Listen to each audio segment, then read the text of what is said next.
In the aftermath of the Second World War, the world found itself suspended between relief and uncertainty, standing on the precipice of a new era that would shape the remainder of the 20th century. Cities lay in ruins, their streets littered with debris from bombings that had leveled homes, factories, and monuments. Millions of people were dead, and entire populations had been displaced.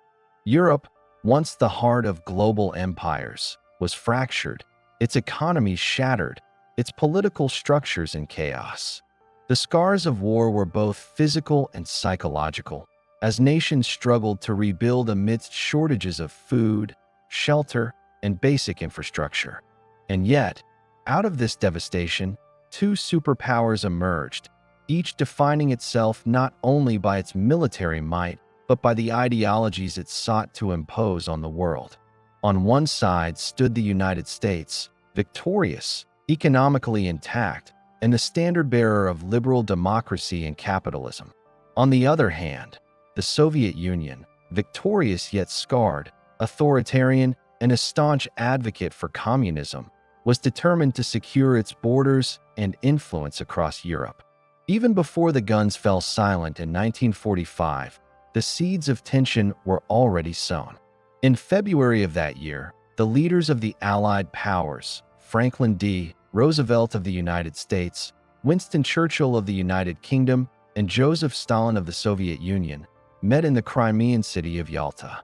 The conference was ostensibly aimed at coordinating the final stages of the war and planning the post-war order. They agreed on the division of Germany into occupation zones, promised free elections in Eastern European countries liberated from Nazi control, and discussed the creation of an international body, the United Nations, intended to preserve global peace. Yet beneath the surface of diplomatic niceties lay deep suspicions. Stalin, haunted by the devastation of two German invasions and the staggering Soviet death toll of over 20 million, viewed Eastern Europe as a buffer zone, a protective cordon against future Western aggression. Roosevelt and Churchill, by contrast, envisioned a Europe rebuilt under democratic principles, where nations would determine their own futures. These diverging visions could not coexist peacefully. As the war ended in May 1945, the Red Army occupied much of Eastern Europe, installing pro-Soviet governments in Poland, Hungary, Romania, Bulgaria, and Czechoslovakia. The United States, increasingly wary of Stalin's ambitions, began to perceive the Soviet presence as expansionist rather than defensive. The tension was subtle at first, manifesting in diplomatic exchanges and cautious press statements. But by 1946, rhetoric had hardened. Winston Churchill, speaking in Fulton, Missouri, coined the phrase that would define the era. An iron curtain had descended across Europe, separating the free West from the communist East. The imagery resonated globally, capturing the essence of a world now divided not by borders alone, but by ideology, fear, and competing visions of governance. The immediate post-war years also revealed the fragility of alliances forged in wartime necessity. The United States and Britain, despite shared sacrifices during the war, were increasingly concerned about Soviet influence over strategic regions. The USSR, possessing the largest standing army in Europe and holding a monopoly on land-based power in much of Eastern Europe, leveraged its position to consolidate control. In Greece, a civil war erupted between communist insurgents and government forces backed by Britain. The British, stretched thin economically and militarily, could no longer sustain their support. It was in this context, in March 1947, that President Harry S. Truman announced what would become known as the Truman Doctrine. Addressing Congress, Truman framed the conflict in stark moral terms, asserting that it was the responsibility of the United States to support free peoples resisting subjugation by armed minorities or external pressures, in other words, to contain the spread of communism. This policy marked a decisive shift from wartime collaboration to peacetime confrontation, and signaled to the world that the United States was willing to intervene politically economically and militarily to oppose Soviet expansion. Economically, the post-war period was equally contentious. The devastation in Western Europe was severe, and without aid, countries faced famine, economic collapse, and potential political instability. In response, the United States launched the European Recovery Program, better known as the Marshall Plan, in 1948. Named after Secretary of State George C. Marshall, the program committed over $13 billion to rebuild European economies, modernize industry, and stabilize political institutions. While it was ostensibly economic aid, the Marshall Plan carried clear political implications. Countries that accepted the funds were expected to resist communist influence and align with the West. The Soviet Union rejected the program, viewing it as an instrument of American dominance, and pressured Eastern European countries under its control to do the same. This economic bifurcation deepened the divide, ensuring that Europe would be split into spheres of influence, with competing economic models and political allegiances. The military dimension of this emerging conflict was also becoming apparent. In 1948, tensions over Germany culminated in the Berlin Blockade. The Soviet Union, seeking to assert control over the entirety of Berlin and weaken Western influence in Germany, blocked all ground routes into West Berlin, cutting off food, fuel, and essential supplies to over 2 million inhabitants. The response from the United States and its allies was swift and unprecedented: the Berlin Airlift. For nearly a year, from June 1948 to May 1949, Allied aircraft delivered over 2 million tons of food, coal, and medicine, defying the blockade and demonstrating the West's commitment to resisting Soviet pressure without triggering direct military confrontation. The operation was a remarkable logistical achievement, but it also underscored the precarious balance of power. While neither side desired another world war, both were prepared to challenge the other in strategic, high-stakes maneuvers. By 1949, the ideological, economic, and military fault lines were unmistakable. The United States and its European allies formalized their military alignment through the creation of the North Atlantic Treaty Organization, NATO, on April 4, 1949. NATO established a collective defense pact. An attack against one member would be considered an attack against all. In the East, the Soviet Union would respond 6 years later with the Warsaw Pact, cementing the division of Europe into two antagonistic blocs. The contours of the Cold War were now clear. It was a struggle that would encompass ideology, diplomacy, economics, technology, and ultimately, the threat of nuclear annihilation. The world of 1947 to 1949 was one of uncertainty, anxiety, and cautious preparation. Governments, civilians, and military planners recognized that the alliances and enmities of the post-war period would define decades of global history. Fear, suspicion, and ambition combined to create an atmosphere where every action, every speech, treaty, or movement of troops was scrutinized for its long-term implications. The stage was set not for a war of guns and bombs as the Second World War had been, but for a conflict fought in shadows. In diplomacy, in economies and proxy wars, and in the relentless race for influence across continents. In this world, the Cold War had already begun. It was a war without a formal declaration, yet it was total in scope, encompassing ideology, technology, and strategy. The United States, determined to prevent the spread of communism, would marshal its economic, military, and political power to contain the Soviet Union. The Soviet Union, equally determined to secure its borders and expand its ideology, would consolidate control over Eastern Europe and extend its influence globally. Both nations possessed unprecedented military capabilities, including nuclear weapons, making the stakes existential.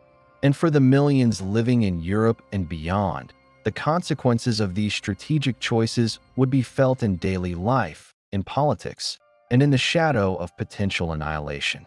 By the close of the 1940s, the world had entered a new era.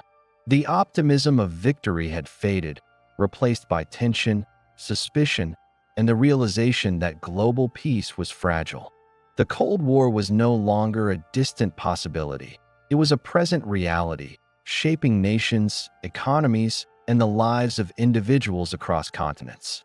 It was an ideological, economic, and military struggle that would persist for decades, defining the latter half of the 20th century.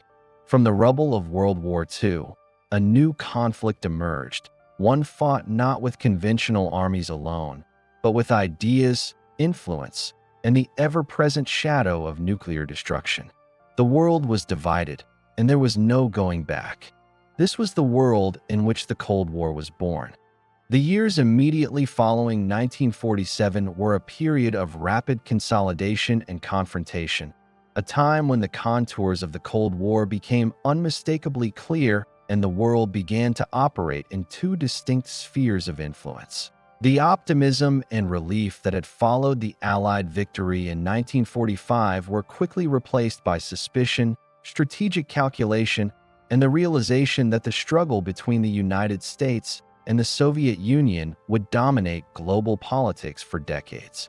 Europe, in particular, became a chessboard of competing powers, its devastated cities, shattered economies, and fragile governments vulnerable to both internal unrest and external pressures.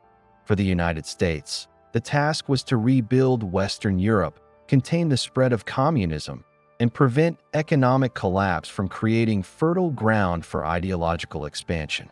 For the Soviet Union, the goal was to secure its borders, protect the gains of the Red Army, and establish a sphere of influence that could prevent another invasion from the West. In 1948, the tensions between these two emerging blocs erupted into a dramatic confrontation over the very heart of Europe, Berlin. The city, although entirely within the Soviet occupation zone, had been jointly administered by the Allies. By mid-1948, as Western powers moved to consolidate the economic recovery of their zones in Germany and introduce a new currency, the Deutsche Mark, the Soviet Union perceived a threat to its control and sought to assert dominance. In June 1948, Stalin ordered the Berlin Blockade, cutting off all rail, road, and canal access to West Berlin. For the 2.1 million residents trapped in the western sectors, the blockade was a crisis of survival, threatening starvation, fuel shortages, and the collapse of basic services. The response from the United States and its allies was swift and unprecedented: the Berlin airlift. For nearly a year, Allied planes, flying around the clock, delivered over 2 million tons of food, coal, and essential supplies, a feat of logistical ingenuity and determination. The airlift was more than a humanitarian effort. It was a statement of resolve, a demonstration that the West would resist Soviet pressure without engaging in direct military conflict. By May 1949, Stalin lifted the blockade, conceding a symbolic and strategic victory to the Allies. But the episode crystallized the stark reality of the new Cold War. Confrontation, competition, and risk would define international relations for decades. While Berlin was the most visible flashpoint, the Cold War was also being fought in the economic arena. In 1948, the United States launched the European Recovery Program, commonly known as the Marshall Plan, which provided over $13 billion in aid to help rebuild Western European economies. The plan was unprecedented in scale and ambition, funding industrial recovery, infrastructure repair, and economic stabilization. More than simple charity, the Marshall Plan was a strategic instrument of containment, designed to prevent the economic instability that could lead nations toward communism. Countries that accepted the aid were expected to align politically with the West and promote free market principles, while the Soviet Union, perceiving the plan as an attempt to undermine its influence, rejected it and forbade its Eastern European satellites from participating. The resulting economic bifurcation, prosperous, aid-supported Western Europe and a Soviet-dominated, centrally planned East, further cemented the ideological divide and laid the groundwork for decades of competition and suspicion. The polarization of Europe naturally extended into military alignment. On April 4, 1949, 12 Western nations, including the United States, Canada, and key Western European states, signed the North Atlantic Treaty, forming NATO, a collective defense pact. Article 5 of the treaty declared that an attack against one member would be considered an attack against all, formalizing a commitment to mutual defense and deterring potential aggression. The creation of NATO represented a fundamental shift in international politics.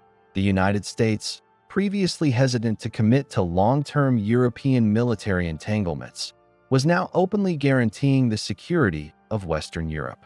The Soviet Union, observing this consolidation of military power, responded in kind several years later with the Warsaw Pact in 1955, establishing a formal alliance among the Eastern Bloc nations under Soviet leadership. By the end of the 1940s, the military division of Europe was complete. Two opposing blocs, each armed, organized, and ready to defend its sphere of influence at almost any cost. The ideological confrontation during this period was not limited to Europe. In Asia, the post-war landscape was equally transformative. The Chinese Civil War, which had been suspended during the anti-Japanese struggle of World War II, resumed with renewed intensity. By October 1, 1949, Mao Zedong proclaimed the establishment of the People's Republic of China, a communist state aligned with Soviet interests.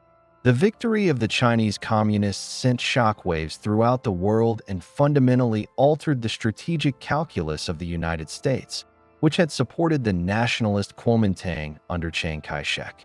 The U.S. now faced the prospect of a vast, populous nation committed to communism on its borders, intensifying fears of global ideological expansion and cementing Asia as another front in the emerging Cold War. Technological developments during this period also shaped the trajectory of the conflict. In August 1949, the Soviet Union successfully tested its first atomic bomb at the Semipalatinsk test site in Kazakhstan, ending the American monopoly on nuclear weapons. The implications were profound. For the first time in history, the United States faced a pure nuclear power capable of striking not only military targets, but civilian populations, raising the stakes of every diplomatic and military decision. The knowledge that both superpowers now possessed the capability for mutual destruction introduced a new strategic concept, later called mutually assured destruction, or MAD, which would define the Cold War for the next 4 decades. Even in these early years, the awareness of nuclear stakes influenced negotiations, military planning, and global diplomacy. Beyond high politics and military posturing, the period from 1947 to 1949 was also marked by significant domestic developments that reflected and reinforced the Cold War divide. In the United States, the administration of President Truman faced increasing pressure from Congress and the public to counter perceived Soviet expansion. Anti-communist sentiment began to rise, eventually laying the groundwork for the Red Scare and the era of McCarthyism. In the Soviet Union, the post-war consolidation of power under Stalin reinforced central control over society, industry, and culture while suppressing dissent.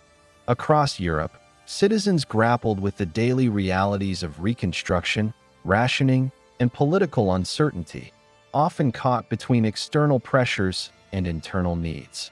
The Cold War was, in these early years, not only a contest between superpowers, but a lived experience for millions whose daily existence was shaped by global strategy. By the close of the decade, the geopolitical map was unmistakably drawn. Western Europe, under American economic and military influence, began a period of reconstruction and stabilization, while Eastern Europe, dominated by the Soviet Union, was integrated into a tightly controlled communist bloc.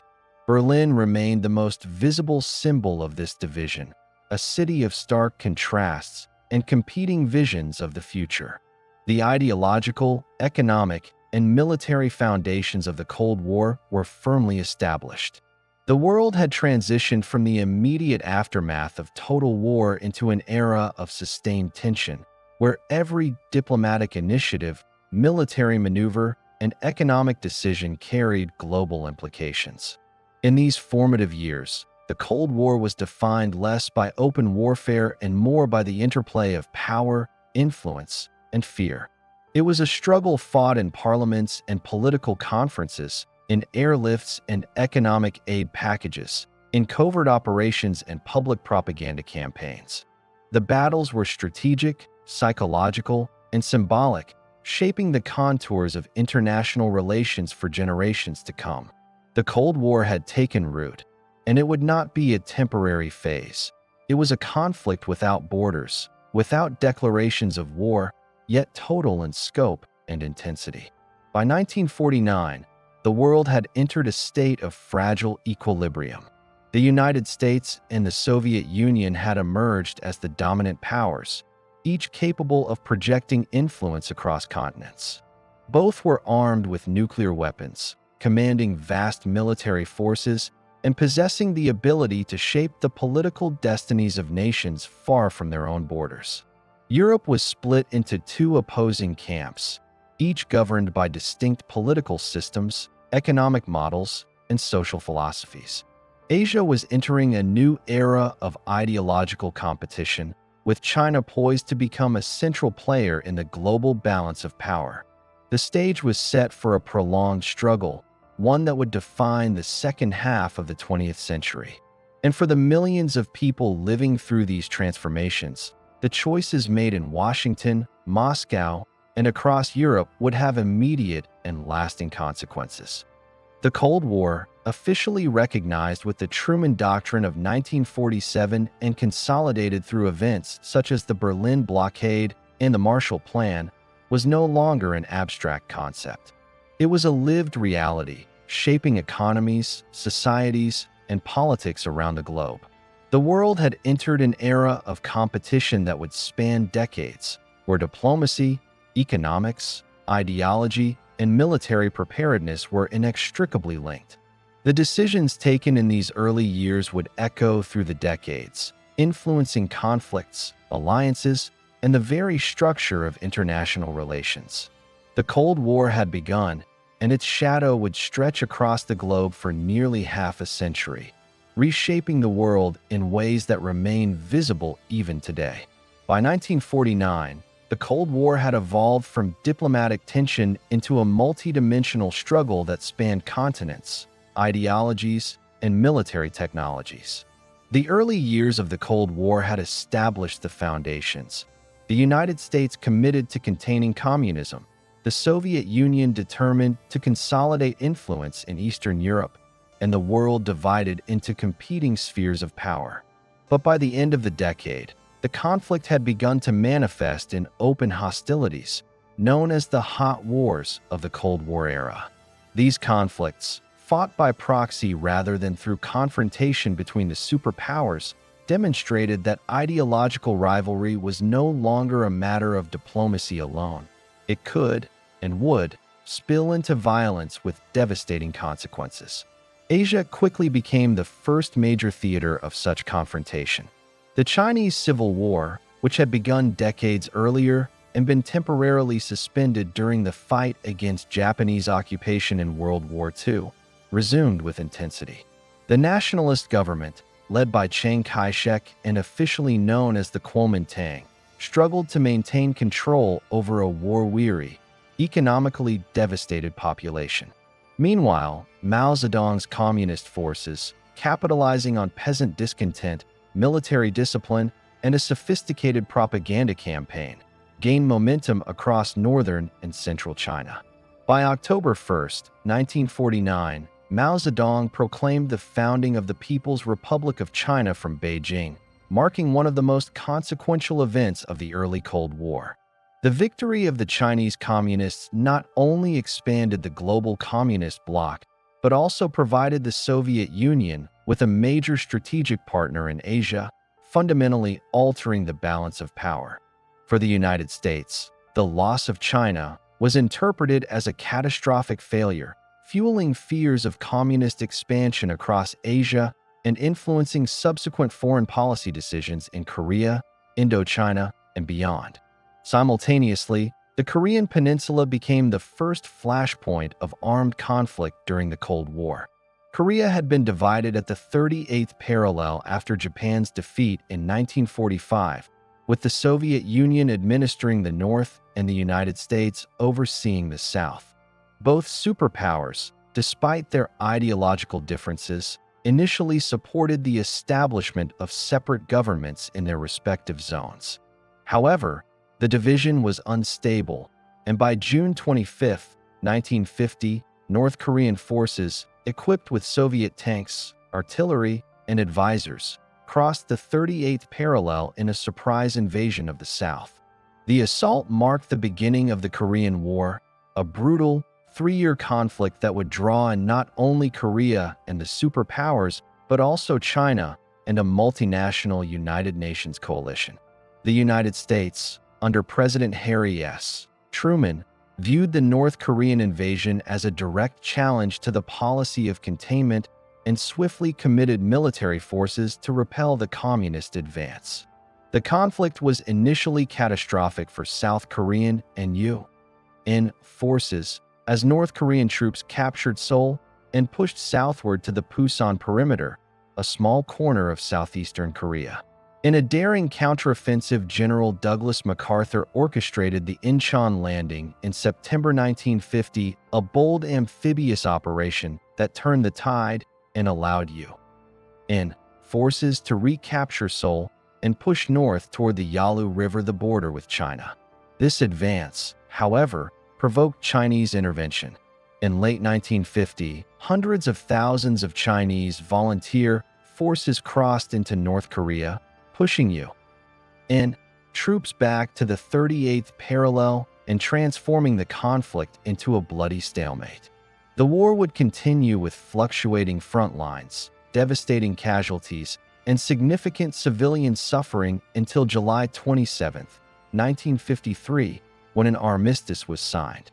No formal peace treaty was ever concluded, leaving the peninsula divided to this day, a lasting symbol of the Cold War's unresolved conflicts. While the Korean War raged, the nuclear dimension of the Cold War also intensified. The United States, which had used atomic bombs in Hiroshima and Nagasaki in 1945, had held a monopoly on nuclear weapons for several years. That monopoly ended in August 1949, when the Soviet Union successfully detonated its first atomic bomb at the Semipalatinsk test site in Kazakhstan. The event shattered the post-war strategic balance and initiated a nuclear arms race that would define the Cold War for decades. Suddenly, both superpowers possessed the capacity for large-scale destruction, transforming international diplomacy into a perilous exercise in brinkmanship. The Korean War, fought on conventional battlefields, existed in the shadow of nuclear weapons. The knowledge that any escalation could trigger a global catastrophe shaped military planning, political calculations, and public perceptions of the conflict. In addition to China and Korea, the early 1950s witnessed Cold War dynamics unfolding across other regions, although often with less attention in the popular narrative.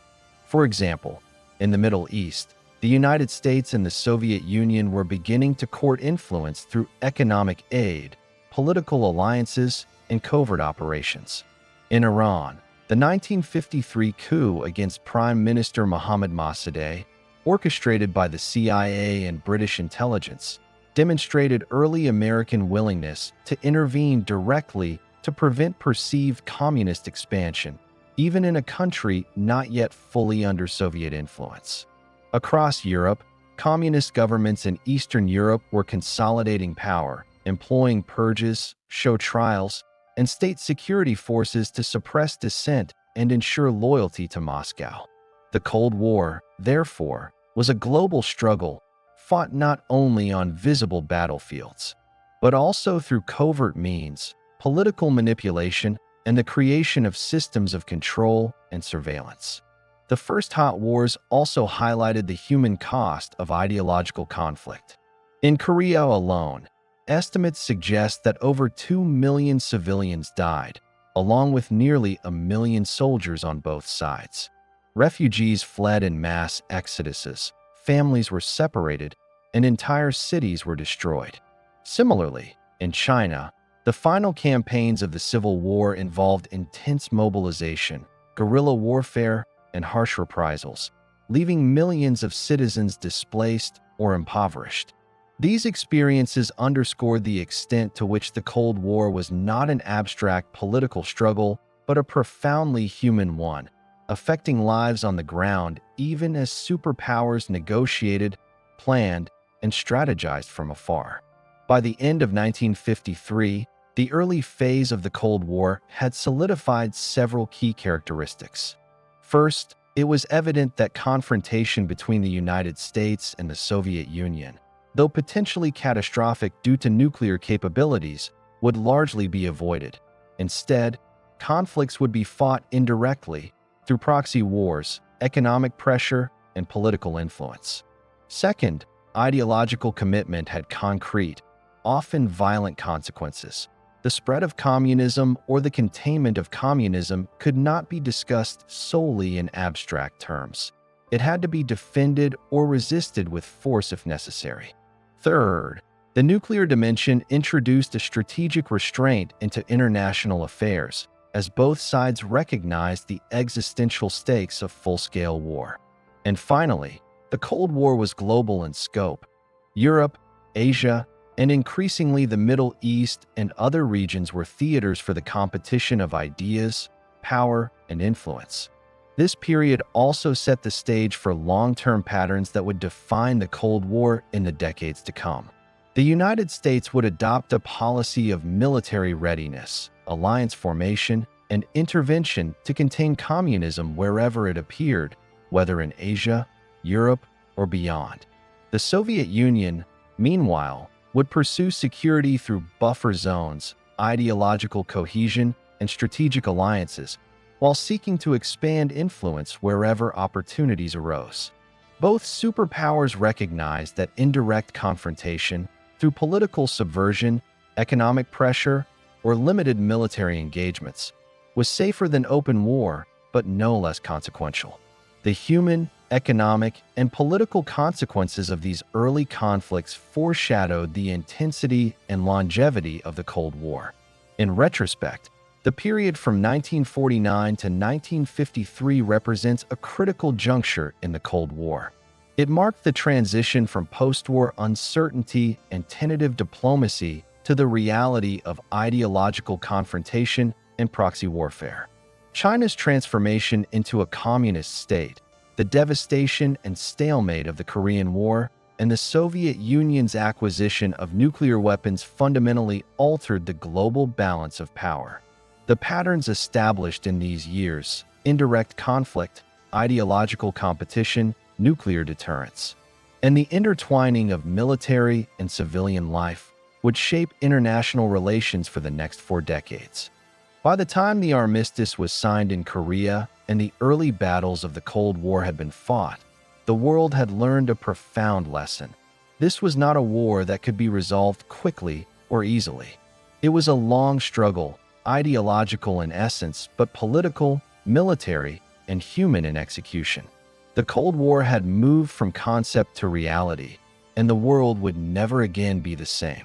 Nations, societies, and individuals would live in its shadow, navigating the uncertainties of power, ideology, and survival.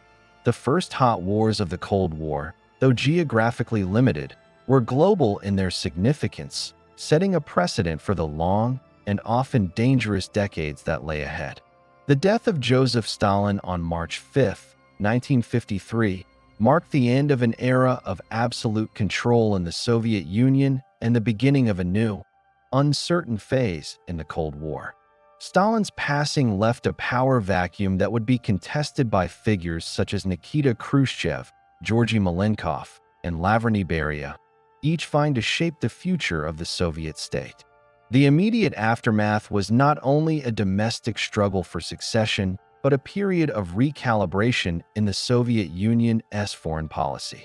For the United States and its allies, the death of the man responsible for decades of expansionist aggression created both hope and anxiety.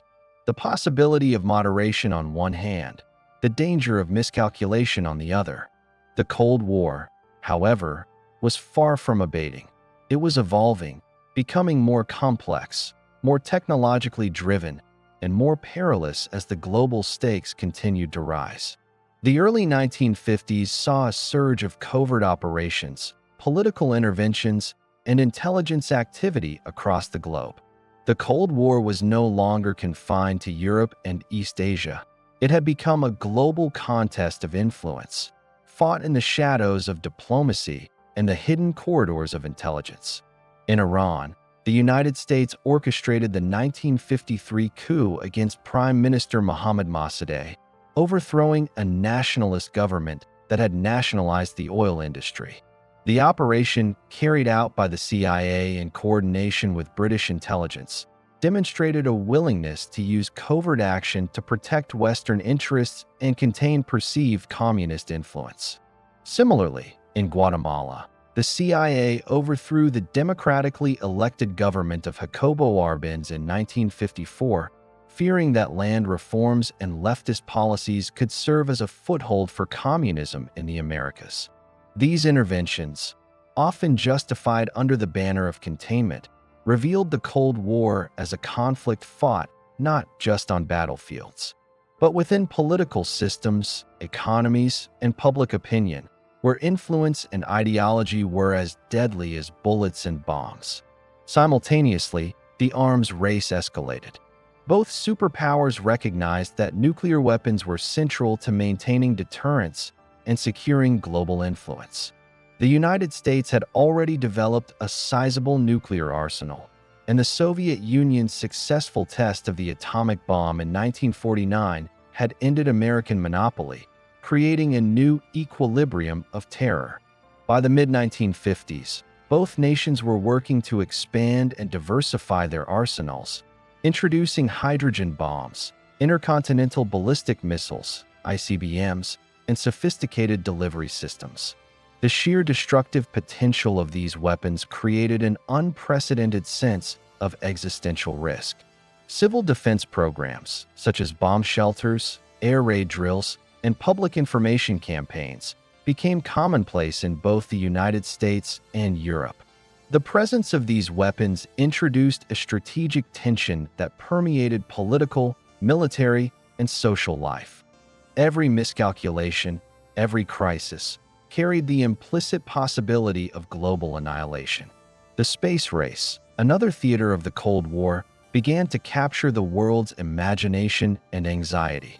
The Soviet Union's successful launch of Sputnik on October 4, 1957, marked the first time a human-made object orbited the Earth. The event shocked the United States, not simply because of the technological achievement, but because it suggested a potential military advantage, the ability to launch satellites and potentially nuclear weapons over intercontinental distances. Sputnik ignited a wave of urgency in the United States, leading to the creation of NASA in 1958, the acceleration of missile development, and a focus on science and engineering education. The space race would become a central element of Cold War competition, symbolic of the ideological, technological, and strategic rivalry that now defined the superpower confrontation. In Europe, the ideological battle continued to manifest in tangible ways. East Germany, under Soviet control, became a site of growing tension and unrest. In 1953, a workers' uprising erupted in East Berlin, protesting poor living conditions, increased work quotas, and the oppressive political regime. The uprising spread to other parts of East Germany, but was brutally suppressed by Soviet troops and local security forces. The event demonstrated the limits of Soviet tolerance for dissent and highlighted the deep discontent among populations living under authoritarian communist regimes.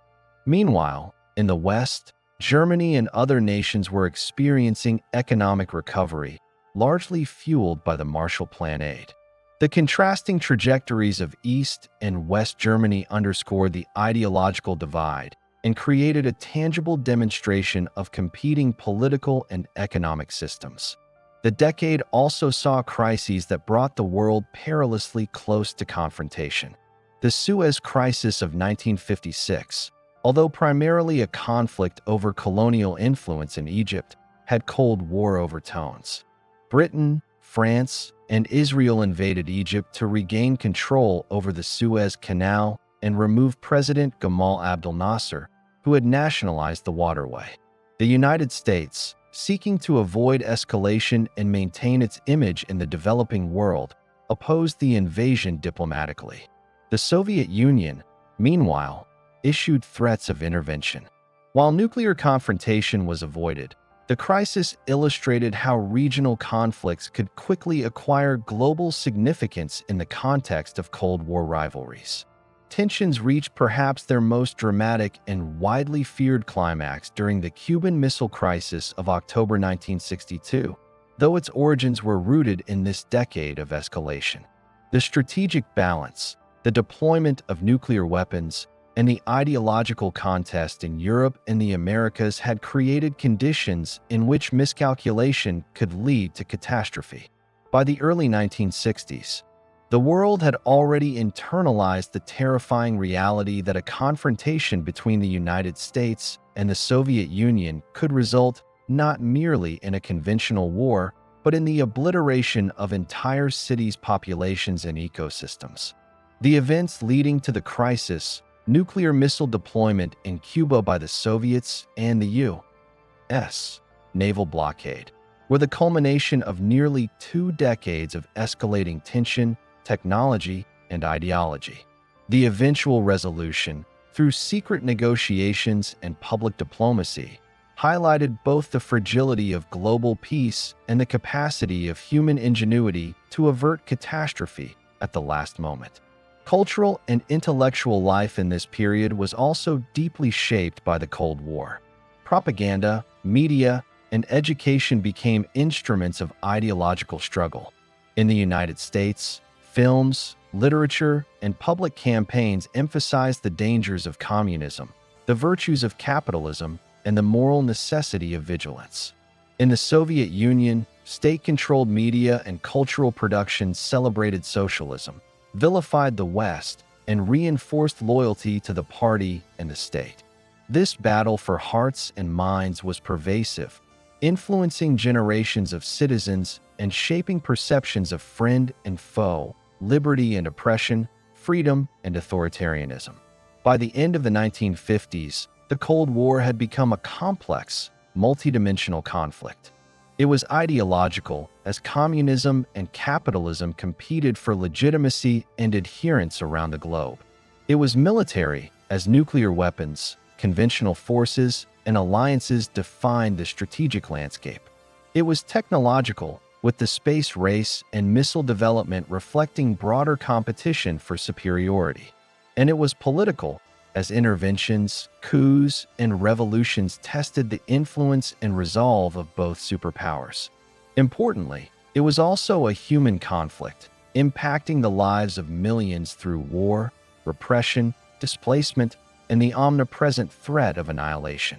The period from 1953 to 1962 also demonstrated that the Cold War was adaptive.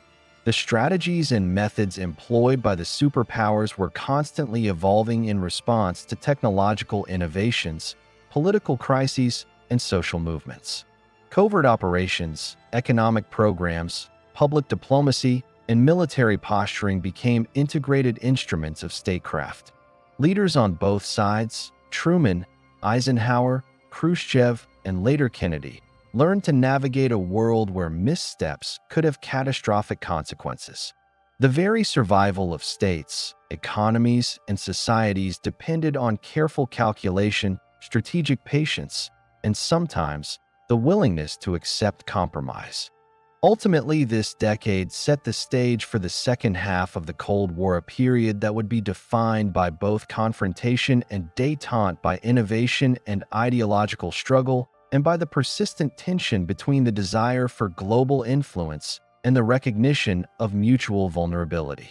The world had learned that the Cold War was not a temporary condition but a structural reality, embedded in the political, military, economic, and social fabric of international life. The events of this period, the covert operations, the nuclear tests, the uprisings, the space race, and the crises, were more than historical footnotes. They were formative experiences that shaped national identities, global alliances, and the perceptions of millions of people living under the shadow of superpower rivalry.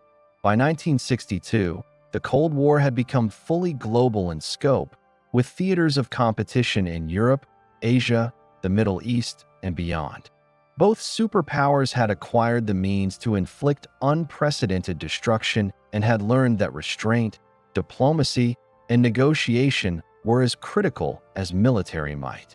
The ideological struggle was now interwoven with practical politics, economics, technology, and culture, making it a total conflict in every sense of the word. As the world approached the Cuban Missile Crisis, the accumulated tensions of nearly 2 decades of confrontation would bring humanity to the brink, underscoring the precarious nature of the Cold War and the urgent need for skillful leadership, strategic foresight, and the careful management of both perception and reality. In retrospect, the years from 1953 to 1962 illustrate the maturation of the Cold War. They reveal a conflict that was no longer inchoate or experimental. It had become structured, persistent, and global.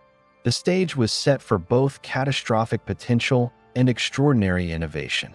The superpowers had learned to project power, influence allies and adversaries, and manage crises without triggering direct, full-scale war. And yet, the underlying tension, ideological, military, and human, remained ever-present, a constant reminder that the world was now divided and would remain so for decades to come. The years following the Cuban Missile Crisis in 1962 revealed that the Cold War was no longer confined to the borders of Europe or East Asia. It had become a truly global struggle, shaping events across continents, redefining national destinies, and testing the resilience of governments and societies. The confrontation between the United States and the Soviet Union, while often conducted through diplomacy, intelligence, and the threat of nuclear war, increasingly manifested in proxy conflicts, local uprisings, and regional interventions. The world was no longer a collection of separate theaters. Every corner of the globe became a potential battleground for influence, ideology, and power. The Cold War had entered a stage in which the superpowers were willing to engage indirectly, to shape events without risking a confrontation.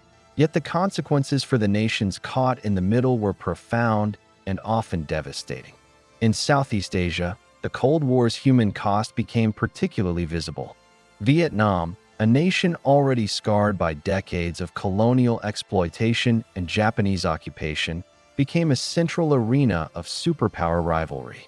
After the division of Vietnam at the 17th parallel in 1954 following the Geneva Accords that ended the First Indochina War between the French and the Viet Minh, the United States increasingly committed itself to supporting the government of South Vietnam against the Communist North led by Ho Chi Minh.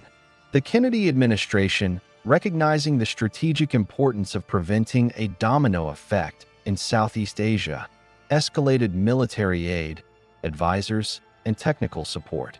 By 1964, after incidents such as the Gulf of Tonkin event, the U.S. had fully committed combat forces to Vietnam, beginning a long and brutal conflict that would last until 1975.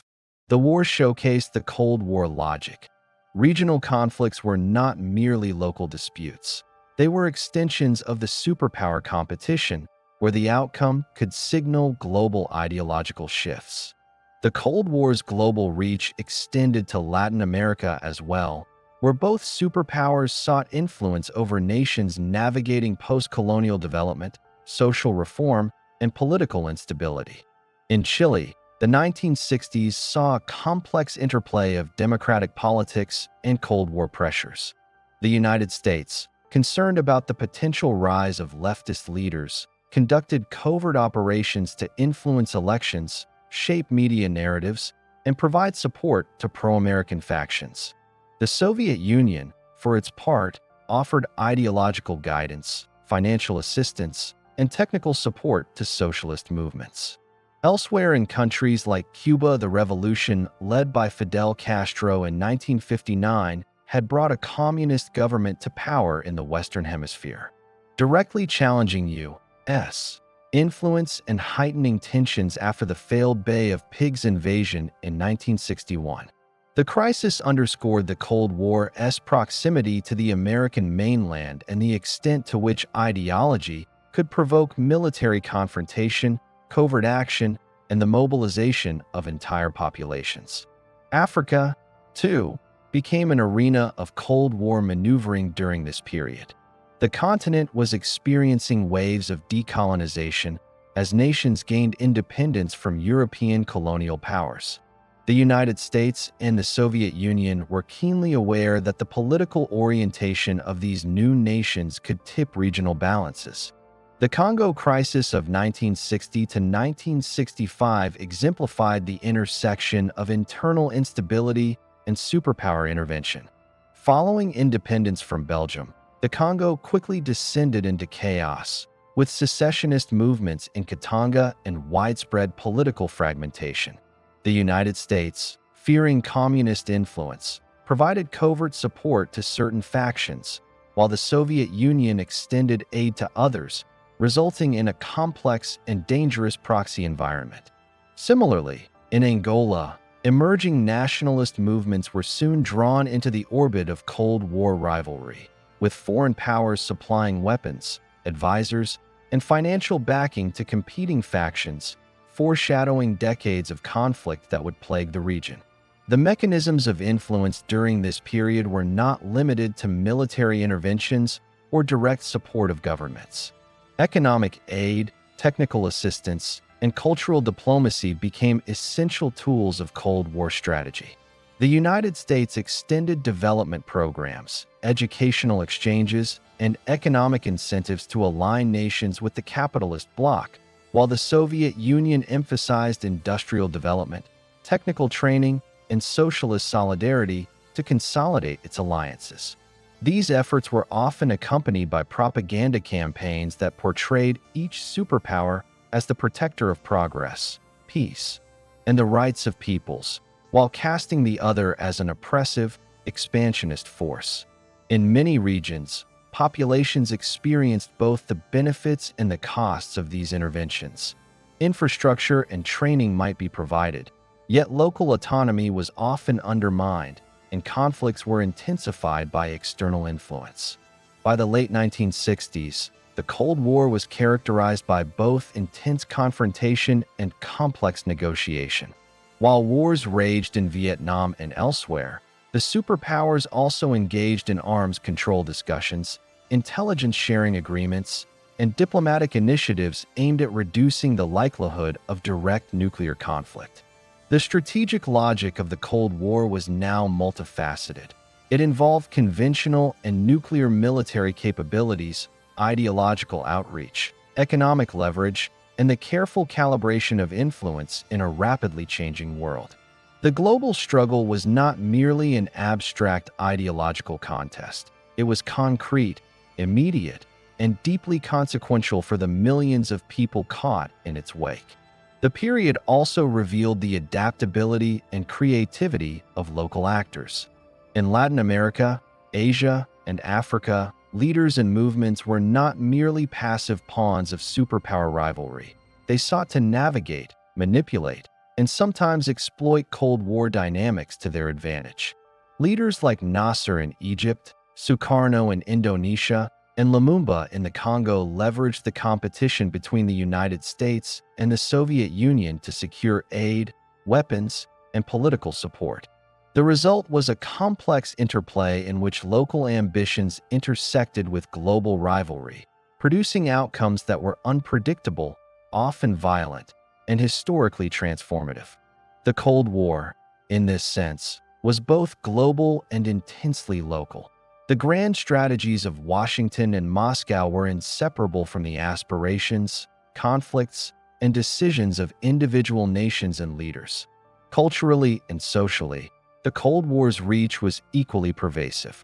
Media, literature, and education reflected the ideological battle, framing conflicts as moral struggles and shaping public perception around the world.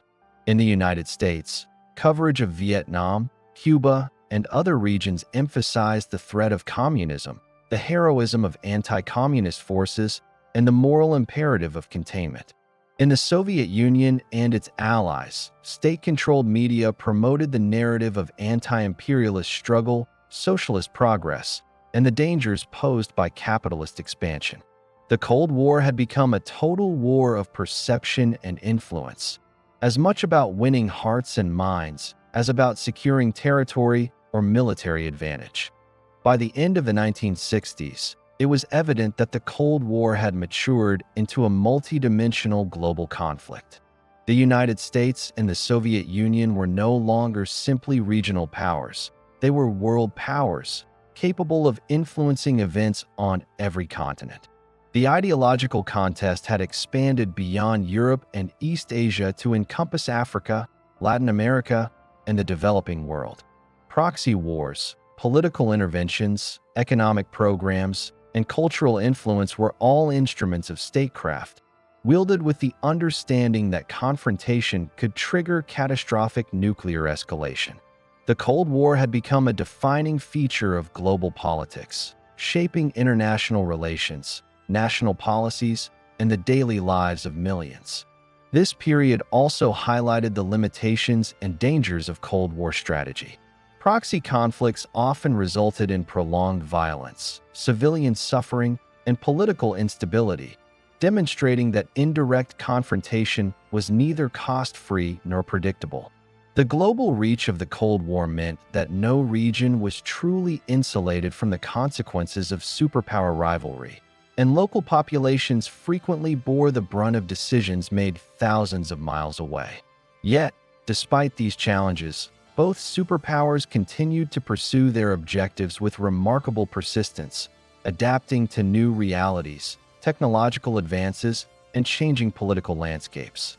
In retrospect, the Cold War from 1962 to 1970 was a period of consolidation, escalation, and expansion. The Cuban Missile Crisis had underscored the potential for global catastrophe, while the ongoing conflicts in Vietnam, Latin America, and Africa demonstrated the reach and complexity of superpower competition. Ideology, military power, and economic influence intertwined to create a system in which nearly every nation became a potential arena of confrontation or negotiation.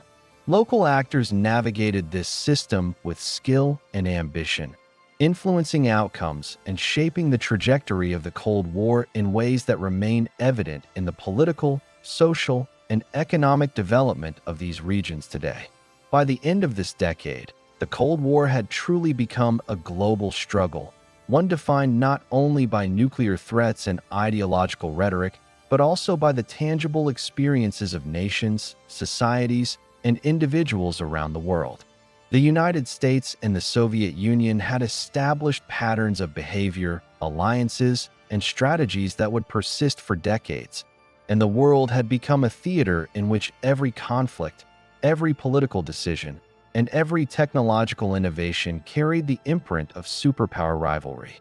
The stage was set for the next phase of the Cold War, a period of tentative détente, continuing strategic competition, and the relentless pursuit of influence in an increasingly interconnected global order.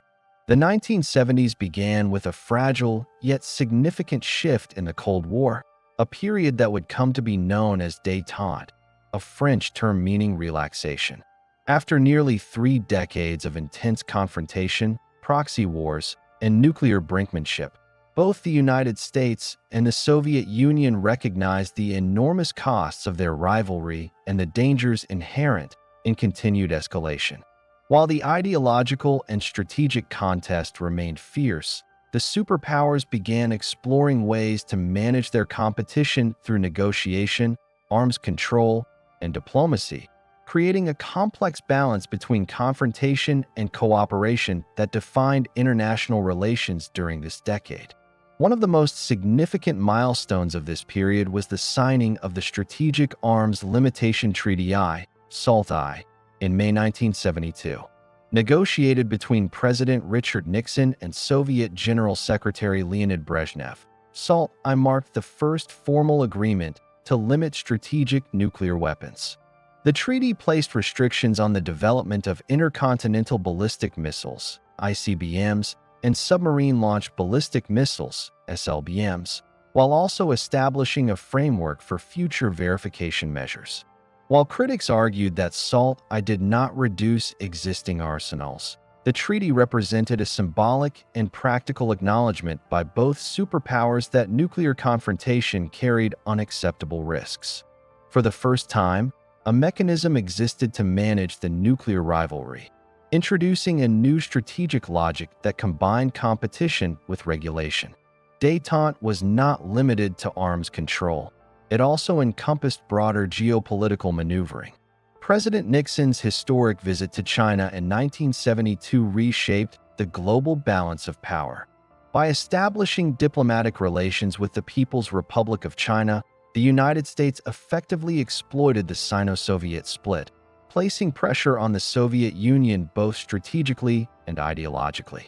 This rapprochement not only opened economic and cultural exchanges, but also introduced a triangular diplomacy that forced the USSR to consider the possibility of a two-front ideological challenge. The Cold War, which had long been framed as a binary confrontation between Washington and Moscow, now incorporated additional complexities, demonstrating the adaptability of superpower strategies to shifting geopolitical realities. Meanwhile, conflicts and instability in the developing world continued to reflect the Cold War's global scope. In Africa, Angola and Mozambique moved toward independence from Portugal, and the vacuum created by decolonization attracted both superpowers. The Soviet Union provided military aid, advisors, and support to Marxist-oriented liberation movements, while the United States and its allies, concerned about the spread of communism, offered logistical assistance, funding, and political support to opposing factions. Similarly, in Latin America, U.S. intervention remained a constant feature. The 1973 coup in Chile, which overthrew President Salvador Allende, exemplified the ongoing willingness of the United States to intervene directly or indirectly in countries where socialist governments threatened the perceived balance of influence. The Cold War's influence thus extended beyond Europe and Asia, shaping politics, economics, and societies across every inhabited continent. Détente also manifested in the arena of European security. The Helsinki Accords of 1975, signed by 35 nations including the United States, the Soviet Union, and most European states, represented a landmark in international diplomacy. While the accords recognized post-World War II borders in Eastern Europe, they also promoted human rights, economic cooperation, and cultural exchange. Though Soviet leaders emphasized territorial security and the political status quo, the human rights provisions empowered dissident movements in Eastern Europe, creating long-term pressure on communist regimes. The accords demonstrated the subtle interplay of cooperation and confrontation. Superpowers sought stability and recognition while inadvertently laying the groundwork for future challenges to authoritarian authority. Despite the relative calm in certain arenas, the Cold War remained dynamic, and tension persisted in multiple theaters. The Middle East, for example, became a strategic focal point for both superpowers. The Yom Kippur War of 1973 saw the United States providing massive military aid to Israel, while the Soviet Union supplied Arab states such as Egypt and Syria. The confrontation threatened to escalate beyond the regional level, bringing superpower interests into direct alignment with local conflicts. The risk of nuclear escalation, though contained, remained a latent concern, highlighting the fragile nature of détente and the enduring shadow of Cold War rivalry even amid periods of negotiation and arms limitation. Economically, the 1970s presented new challenges that influenced Cold War dynamics. The oil crises of 1973 and 1979, precipitated by OPEC embargoes and geopolitical instability, created profound economic shocks worldwide. The United States, heavily dependent on imported oil, faced inflation, stagnation, and political unrest. The Soviet Union, an oil-exporting state, experienced both economic opportunity and structural inefficiencies in attempting to capitalize on rising energy prices. Economic pressures shaped foreign policy, military planning, and domestic politics, underscoring the interconnectedness of global markets, superpower strategy, and the ideological competition that framed the Cold War.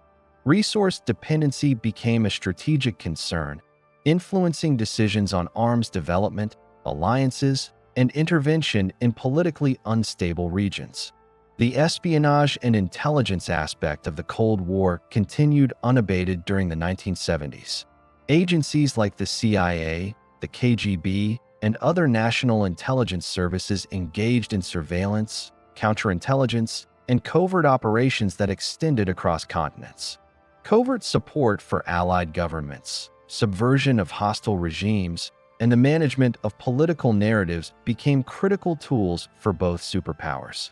While diplomacy and arms control dominated headlines, intelligence operations ensured that the strategic game continued in secret, often with consequences invisible to the broader public but lethal for those directly involved. The Cold War had become a hybrid of overt confrontation and clandestine maneuvering, blending political, military, and psychological dimensions. Technologically, the 1970s were a period of continued innovation and competition. The space race, while less dramatic than during the initial Sputnik era, persisted through lunar missions, satellite development, and reconnaissance technology. Strategic missile capabilities advanced, with improvements in accuracy, delivery systems, and nuclear warhead sophistication. These developments reinforced the principle of mutually assured destruction, MAD, ensuring that any direct military confrontation between the superpowers could be catastrophic. Yet, this recognition also reinforced the incentives for diplomacy, arms limitation, and careful crisis management, making the 1970s a decade defined by a paradoxical combination of confrontation and careful strategic restraint. Culturally and ideologically, the Cold War remained an omnipresent influence. In the United States, media, cinema, literature, and education continued to reinforce the narrative of communist threat, the heroism of democratic ideals, and the necessity of vigilance. In the Soviet Union, propaganda reinforced socialist achievement, celebrated industrial and technological progress, and vilified Western capitalist policies. The ideological struggle permeated everyday life, shaping public perceptions, educational priorities, and cultural production. Even as diplomatic engagement increased, both societies were aware that their rival's ideology was being promoted abroad and that domestic loyalty was crucial in an era of global competition. By the end of the decade, the 1970s had demonstrated the dual nature of the Cold War. It was a period of tentative peace and negotiation, yet the underlying structures of rivalry, competition, and potential catastrophe remained intact. Détente was not a resolution of the Cold War, but a managed phase, a strategic adaptation in which both superpowers recognized the limits of confrontation while still pursuing influence, security, and ideological validation. The arms race, proxy conflicts, intelligence operations, and ideological campaigns continued alongside diplomacy, reflecting the complex, multidimensional nature of the struggle. In retrospect, the 1970s reveal a Cold War that had matured, not weakened. Both the United States and the Soviet Union had learned to combine confrontation with negotiation, coercion with cooperation, and military power with strategic diplomacy. The decade's events, SALT I, Nixon's China visit, the Helsinki Accords, regional conflicts, and economic crises, highlight the interplay of ideology, power, and pragmatism that defined this period. The Cold War remained pervasive, shaping international relations, domestic politics, technological advancement, and the lived experience of people across the globe. It was a global chessboard where every move had the potential to influence outcomes far beyond immediate borders. The 1970s also set the stage for future escalation. While détente brought temporary stability, the decade's conflicts, technological advancements, and political maneuvers left unresolved tensions that would erupt in the 1980s. Afghanistan, Central America, and renewed confrontation in the Middle East were all on the horizon, reminding the world that the Cold War was not a static balance, but a dynamic, evolving contest. Lessons learned in diplomacy, arms control, and negotiation during this period would later inform the strategies of leaders like Ronald Reagan and Mikhail Gorbachev, shaping the final phases of the Cold War. Ultimately, the 1970s were a decade in which the Cold War demonstrated both its resilience and its dangers. The superpowers had discovered that while open warfare could be avoided, indirect confrontation, strategic competition, and ideological rivalry could continue unabated. The world had learned that détente was not an endpoint, but a mechanism for survival, a means of managing an inherently dangerous competition while advancing strategic and ideological interests. The lessons of this decade would resonate in subsequent crises, shaping the geopolitical landscape and the enduring patterns of superpower behavior that continued until the Cold War's eventual conclusion. The fragile détente of the 1970s began to unravel with the onset of the late 1970s, exposing the enduring volatility of the Cold War. In December 1979, the Soviet Union launched a full-scale invasion of Afghanistan, seeking to support the faltering communist government of the People's Democratic Party of Afghanistan and to preserve a crucial ally on its southern border. The operation, initially framed as a limited intervention, quickly escalated into a protracted and devastating conflict that would last a full decade. For the United States, Afghanistan became a clear front in the global struggle against communism. Under the banner of the Reagan Doctrine, the U.S. provided military aid, training, and financial support to the Mujahideen insurgents resisting Soviet occupation. Weapons, advisors, and covert assistance flowed through Pakistan and other regional allies, transforming Afghanistan into a proxy battleground between the two superpowers. The war would have profound consequences not only for Afghan society, but for global politics as it contributed to the eventual weakening of the Soviet Union and the emergence of extremist factions whose influence would reverberate long after the Cold War ended.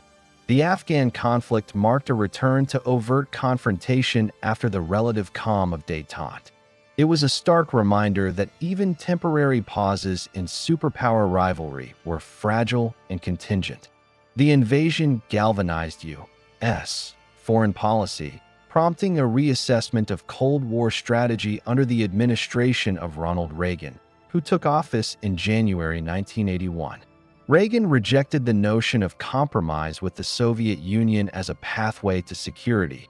Instead, he embraced a doctrine of ideological assertiveness, military buildup, and support for anti-communist movements worldwide. This period saw the United States dramatically increase defense spending, deploy advanced missile systems, and engage in public rhetoric that framed the Soviet Union as an evil empire.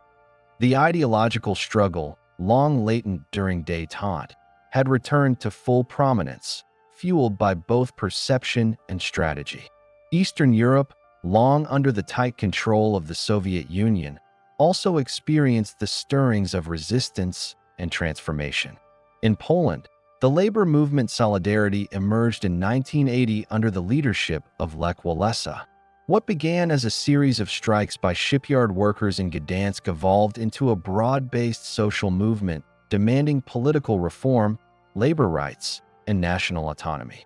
The movement gained enormous popular support, drawing millions into its ranks and challenging the authority of the communist government.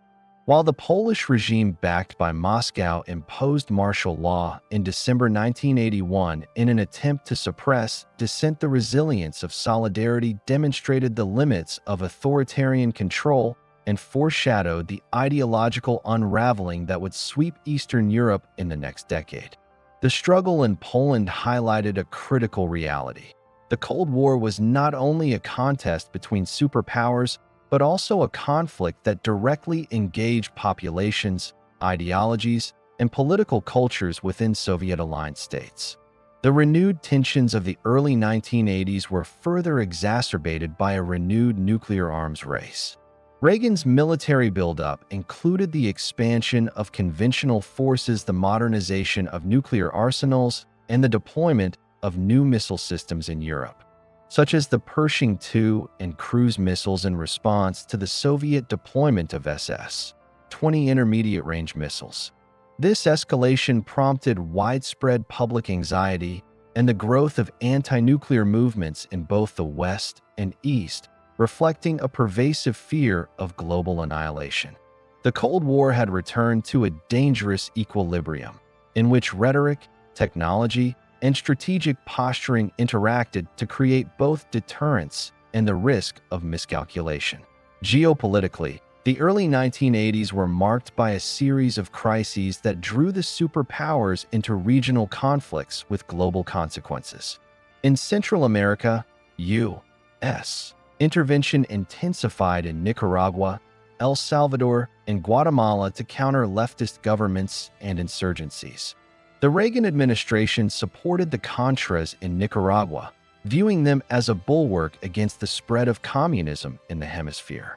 In the Horn of Africa, the Soviet Union extended its influence in Ethiopia, supporting the Marxist-Leninist Derg regime under Mengistu Haile Mariam, while the United States sought to bolster opposition forces. Across the globe, from Angola to Afghanistan, the Cold War's reach was unmistakable. No conflict existed in isolation, and the ideological stakes were presented as existential, whether justified or constructed. Technologically, the early 1980s were a period of rapid advancement and strategic innovation. Both superpowers invested in missile defense systems, early warning radar networks, and space-based reconnaissance. The Strategic Defense Initiative, SDI, announced by Reagan in 1983, epitomized the ambition and intensity of the renewed arms race. The initiative, popularly known as Star Wars, aimed to develop a space-based missile defense system capable of intercepting incoming nuclear warheads. While the technical feasibility of SDI was debated, its strategic significance was immediate. It forced the Soviet Union to divert resources, escalate defense planning, and reconsider the balance of power. Technological competition had become inseparable from ideological and military confrontation, demonstrating that innovation was both a weapon and a strategic signal. During this period, propaganda and ideology were central tools in the superpower struggle. Reagan's speeches, films, and public communications emphasized the moral dimension of the Cold War, portraying the United States as a defender of freedom and democracy against totalitarianism. In the Soviet Union, state-controlled media responded with narratives highlighting the threat of American imperialism, the achievements of socialism, and the inevitability of Soviet historical destiny. The Cold War was no longer simply a geopolitical contest. It was a battle over perception, legitimacy, and the hearts and minds of people across the world. In this environment, ideology was weaponized, education was politicized, and culture became a subtle yet powerful battlefield in the broader confrontation. The renewed tensions of 1979 to 1985 also reflected the structural weaknesses of the Soviet Union. Economic stagnation, inefficiencies in central planning, and the strains of sustaining a global superpower became increasingly apparent. Military expenditures, support for client states, and the burden of occupying Afghanistan placed tremendous pressure on the Soviet economy. Social unrest, technological lag, and bureaucratic rigidity compounded the challenges. While the Soviet Union remained a formidable military and ideological force, these internal pressures hinted at vulnerabilities that would eventually be exploited in the coming years by both domestic reformers and external pressures. By 1985, the world had returned to a state of heightened confrontation, marked by proxy wars, nuclear competition, and ideological rhetoric. Afghanistan, Eastern Europe, Central America, and parts of Africa became arenas where superpower influence directly shaped the fate of nations. Public fear of nuclear conflict, reinforced by media coverage, civil defense campaigns, and popular movements, reminded the global population that the Cold War was not an abstract geopolitical game, but a tangible, existential reality. The decisions made in Washington, Moscow, and regional capitals had direct consequences for millions, influencing governance, societal stability, and even survival. The period also demonstrated the resilience of local agency amid superpower rivalry. Movements such as Solidarity in Poland, indigenous insurgencies in Afghanistan, and social activism in Latin America illustrated that populations were not merely passive actors in the Cold War. Local leaders, communities, and resistance movements could shape the trajectory of events, exploit superpower rivalry to their advantage, and assert their agency even under conditions of extreme pressure. The Cold War, therefore, was a dynamic system in which global strategies intersected with local aspirations, producing outcomes that were neither entirely predictable nor solely determined by the superpowers.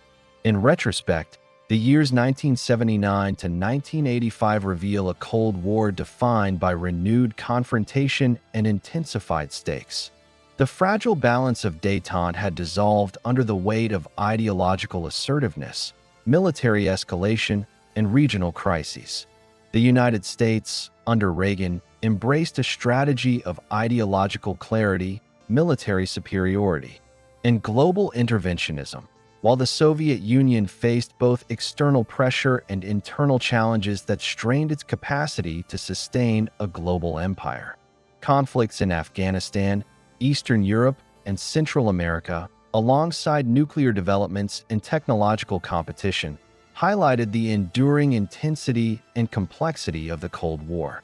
The world had once again been reminded that the superpower rivalry was not a distant abstraction, but a persistent and pervasive force shaping every aspect of international and domestic life. Ultimately, this phase of the Cold War set the stage for both the confrontation and transformation that would define the final years of the struggle. The pressures, conflicts, and innovations of 1979 to 1985 would catalyze reform, resistance, and negotiation, revealing both the vulnerabilities and resilience of the superpowers. While rhetoric reached new heights and conflict seemed omnipresent, the seeds of change were also being sown through reform movements in the Eastern Bloc, strategic reassessments, and the evolving global consciousness of nuclear danger. By understanding this period, it becomes clear that the Cold War was not a static contest, but an evolving struggle in which every action, decision, and technological advance could shift the balance between confrontation and accommodation, survival and destruction. The ascension of Mikhail Gorbachev to the position of General Secretary of the Communist Party of the Soviet Union in March 1985 marked the beginning of a transformative period in the Cold War. Unlike his predecessors, Gorbachev approached governance with an unprecedented sense of pragmatism and urgency, Recognizing that the Soviet Union faced economic stagnation, technological lag, and growing social pressures that threatened the stability of the state. His vision, encapsulated in the twin policies of glasnost, meaning openness, and perestroika, meaning restructuring, was designed to revive the Soviet system, modernize its economy, and open the society to measured reform. Yet, the consequences of these policies extended far beyond domestic governance, fundamentally altering the trajectory of the Cold War and the global ideological landscape. Glasnost represented a dramatic departure from the rigid censorship and information control that had characterized Soviet life for decades. Under this policy, citizens were allowed greater access to previously restricted information, and discussions of social, economic, and political issues became more public and less constrained by state orthodoxy. The policy exposed widespread inefficiencies, corruption, and societal grievances, catalyzing public discourse that had long been suppressed.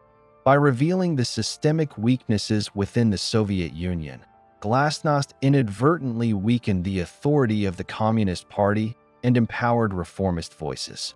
It created a society in which citizens could question the state, debate policies, and advocate for change, a dynamic that would reverberate far beyond the borders of the USSR.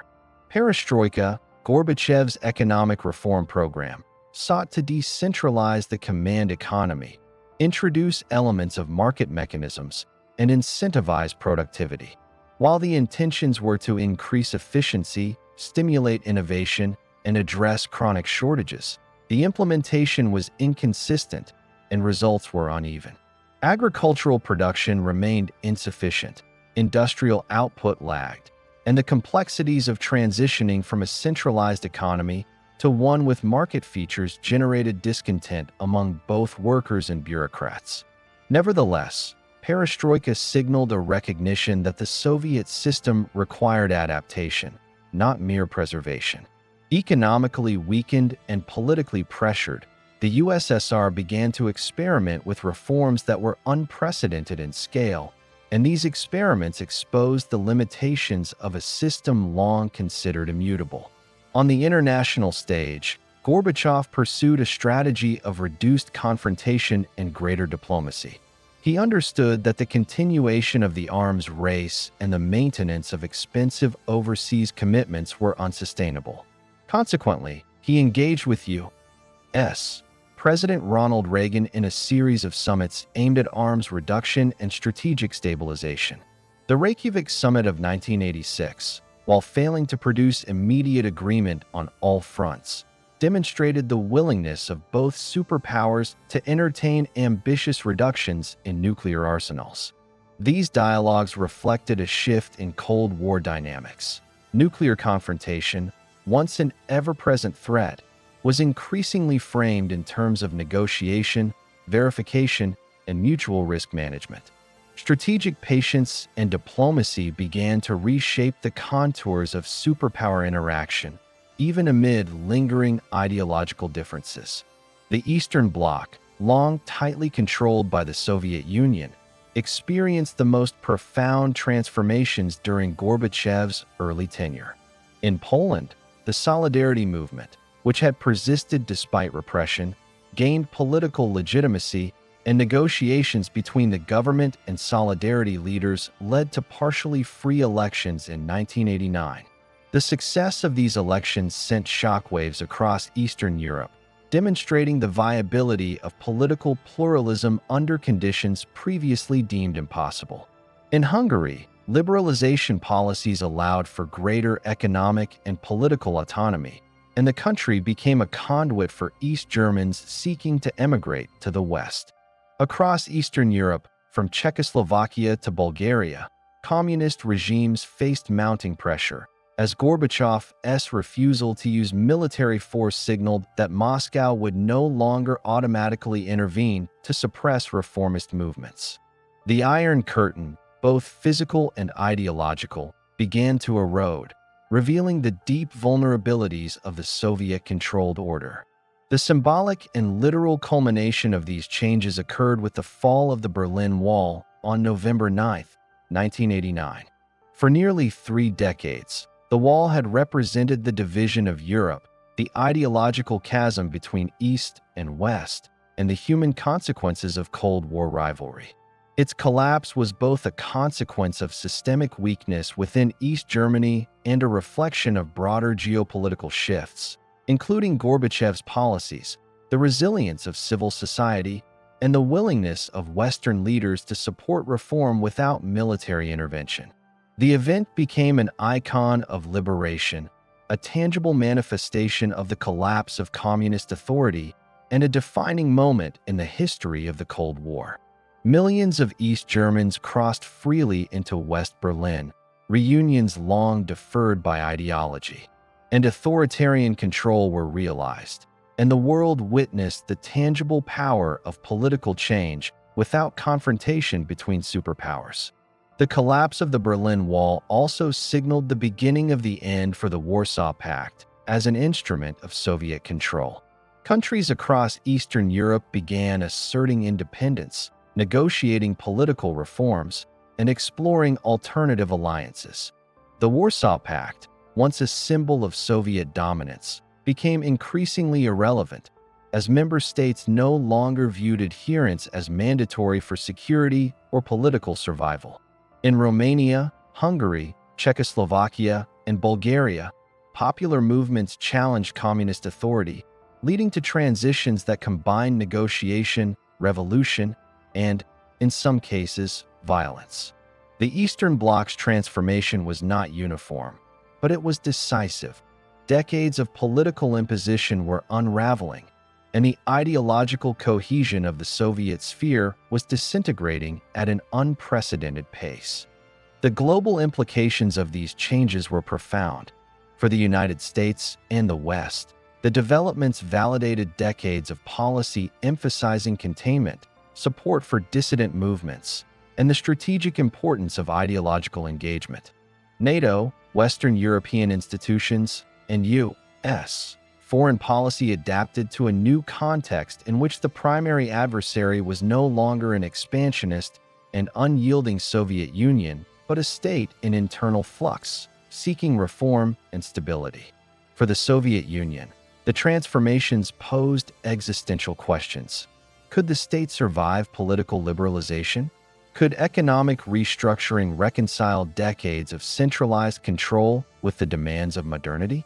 These questions would define the trajectory of the USSR in the years immediately following Gorbachev's ascension and would reverberate across the globe.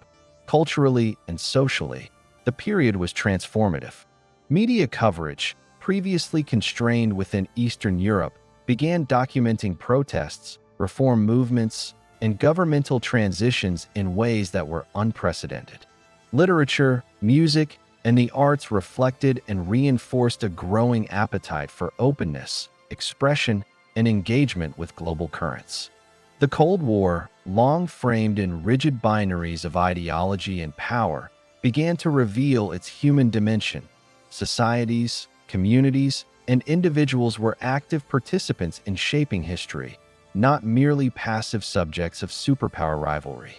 The narratives of courage, negotiation, and reform reshaped public perception and altered the ways in which the world understood the dynamics of ideological struggle.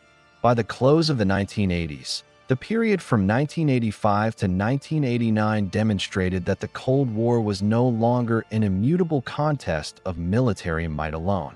It had become a complex interplay of domestic reform, ideological persuasion, economic necessity, and international diplomacy. Gorbachev's leadership, while intended to preserve the Soviet Union, catalyzed its transformation and accelerated the collapse of authoritarian control in Eastern Europe. Popular movements, economic pressures, and strategic recalculations combined to erode the traditional structures of Cold War confrontation. The ideological battlefield was no longer purely about territorial control or military alliances. It was about governance, legitimacy, and the capacity of societies to adapt to new realities. In retrospect, The years 1985 to 1989 reveal a Cold War in transition, a contest that had shifted from overt confrontation to transformation, from coercion to negotiation, and from the rigid division of blocs to the fluidity of reform. The fall of the Berlin Wall, the rise of political movements across Eastern Europe, and the cautious diplomacy between superpowers exemplified the complex, multidimensional nature of the struggle. These events were not merely the products of top-down decision-making. They were the result of decades of accumulated pressures, local initiatives, and global interconnections. The Cold War, once defined by unyielding rivalry, was entering its final phase, a period in which ideology, power, and human agency intersected to reshape the world order fundamentally.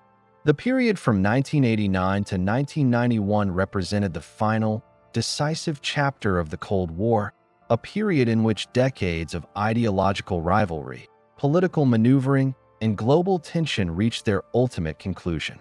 The collapse of communist authority across Eastern Europe, combined with the internal unraveling of the Soviet Union itself, marked an era of unprecedented transformation.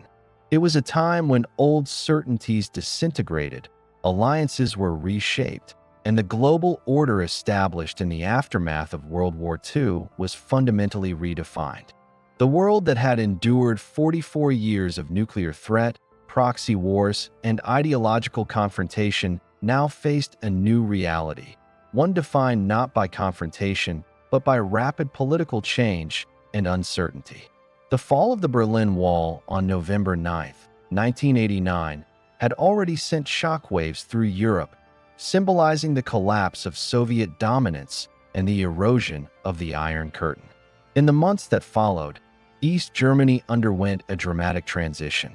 Mass protests, economic collapse, and political negotiation paved the way for German reunification, which was formalized on October 3, 1990. West Germany, as the larger and economically stronger partner, assumed the leadership of a unified Germany, integrating the Eastern states into its political, economic, and social systems. The reunification of Germany was more than a symbolic victory for the West. It represented the tangible dismantling of post-war divisions and the failure of Soviet-style communism to maintain legitimacy and control over its satellite states. Across Eastern Europe, the domino effect continued. Communist regimes in Poland, Hungary, Czechoslovakia, Bulgaria, and Romania faced immense pressure from popular movements demanding reform, free elections, and accountability. In Poland, the Solidarity movement had already gained political ground in the late 1980s, and the 1989 elections saw Solidarity achieve a sweeping victory, signaling a decisive shift in governance. Hungary dismantled border fortifications with Austria, facilitating the movement of East Germans to the west and further destabilizing the Eastern Bloc. In Romania, the fall of Nicolae Ceausescu's dictatorship was violent, with street uprisings and a military coup leading to the execution of the former leader and his wife in December 1989.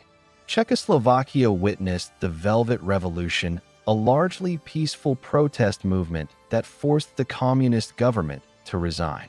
These events collectively demonstrated that the ideological and political hegemony the Soviet Union had enforced for decades was crumbling under the weight of internal dissent, economic stagnation, and the failure of authoritarian models to meet societal demands.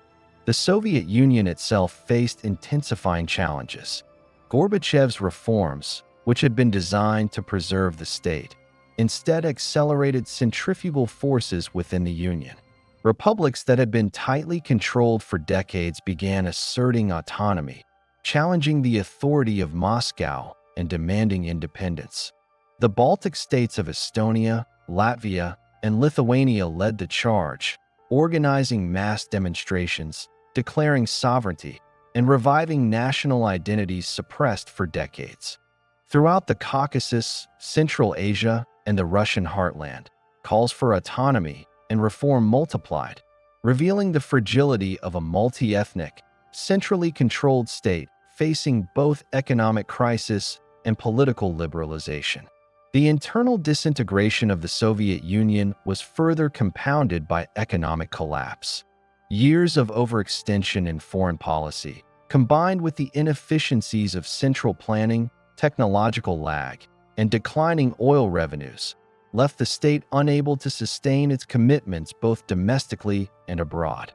Shortages of consumer goods, declining living standards, and mounting public dissatisfaction created a pressure cooker environment, eroding confidence in both the Communist Party and the broader state apparatus. The Soviet economy, which had been the foundation of superpower status, had become a liability, and attempts at reform failed to restore stability or growth. The Cold War's ultimate theater of confrontation had shifted inward. The survival of the Soviet state itself was in question. Internationally, the superpower rivalry that had defined the world for decades was drawing to a formal close. The United States, under the presidencies of George H.W. Bush and Reagan in the prior years, pursued a strategy of cautious engagement, encouraging reform and the peaceful resolution of conflicts without provoking military confrontation. NATO, for its part, maintained readiness but also supported the peaceful transformation of Europe. The Soviet Union, weakened economically and politically, increasingly relied on negotiation rather than coercion to manage its foreign relations. The Cold War, once a global contest of ideology, arms, and influence, was transitioning into a period in which diplomacy, reform, and the redefinition of national sovereignty became the dominant forces shaping international relations. The dissolution of the Warsaw Pact, formally announced in July 1991, removed the primary mechanism through which the Soviet Union had maintained control over Eastern Europe. Without the binding framework of the pact, former client states pursued independent foreign policies, aligning with Western institutions, pursuing economic liberalization, and redefining their national identities. Countries that had once been tightly constrained by Soviet military and political power now navigated the international system with unprecedented autonomy. The Warsaw Pact's collapse was both a symbolic and practical acknowledgement that Soviet influence, once formidable and coercive, was no longer enforceable in a rapidly transforming Europe. The final months of 1991 witnessed the formal dissolution of the Soviet Union itself. In December 1991, following a failed coup attempt by hardline Communist Party members in August, the leaders of Russia, Ukraine, and Belarus declared the Soviet Union dissolved and established the Commonwealth of Independent States, CS, as a successor organization. On December 26, 1991, the Supreme Soviet officially recognized the end of the USSR, bringing to a close a geopolitical entity that had dominated Eurasian politics for nearly 70 years. The Cold War, defined by the rivalry between Washington and Moscow, had officially ended. The world was entering a unipolar era, with the United States emerging as the sole superpower and former Soviet republics grappling with the challenges of sovereignty, governance, and economic transition. The global implications of the Cold War's end were profound. Security dynamics shifted, alliances were reevaluated, and the balance of power in every region of the world was transformed. Former adversaries began engaging in dialogue, trade, and cooperation in ways that had been impossible under the rigid ideological framework of the Cold War. Nations that had existed as proxy battlegrounds during the decades-long rivalry, from Afghanistan to Central America, faced new opportunities and challenges as external intervention decreased and local agency increased.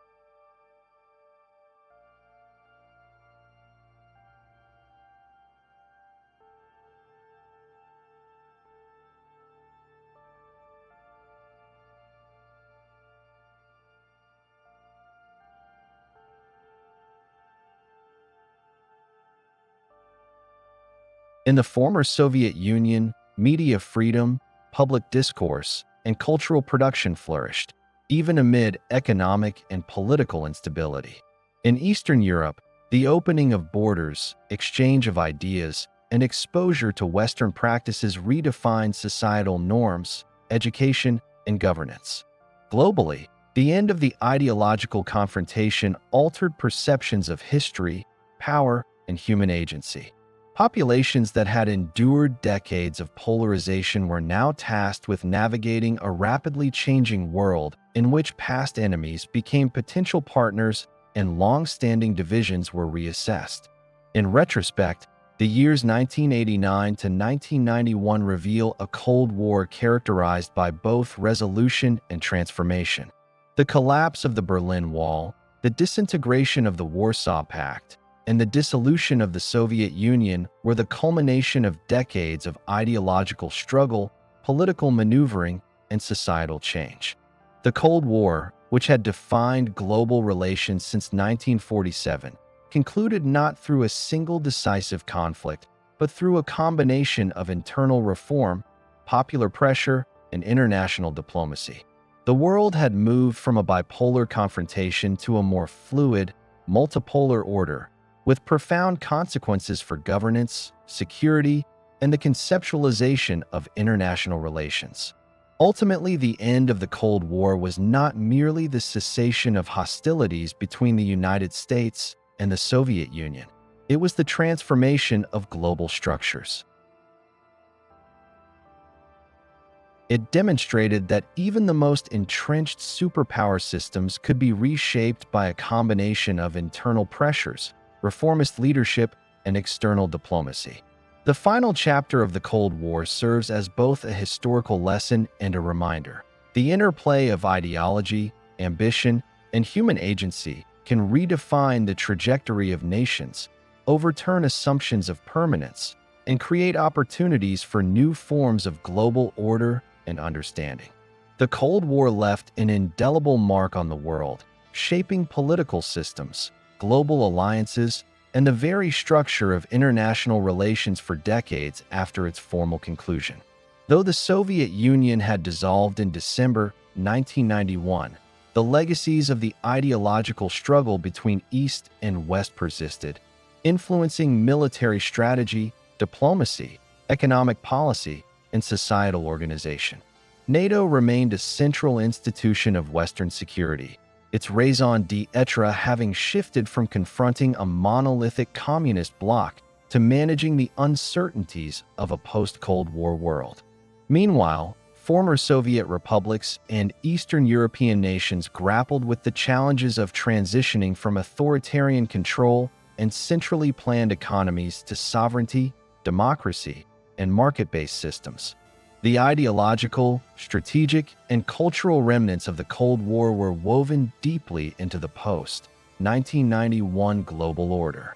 One of the most enduring legacies of the Cold War was the nuclear arsenal and the doctrine of deterrence.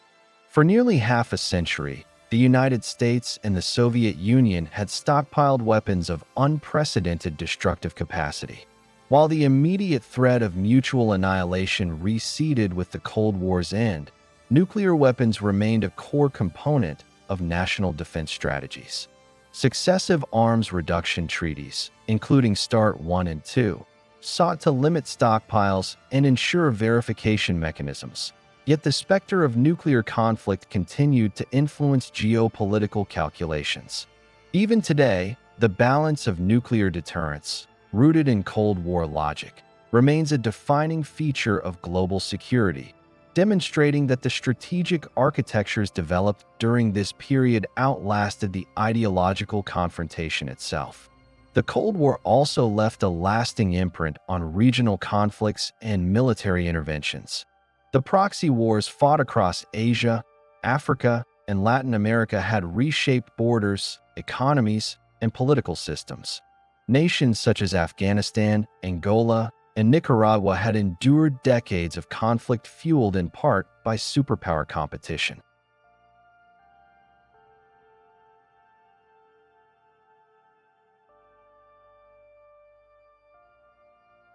These regional scars were reminders that the Cold War's reach was not confined to capitals and superpower summits. it penetrated deeply into societies across the globe. Economically, the Cold War shaped both global trade patterns and domestic priorities.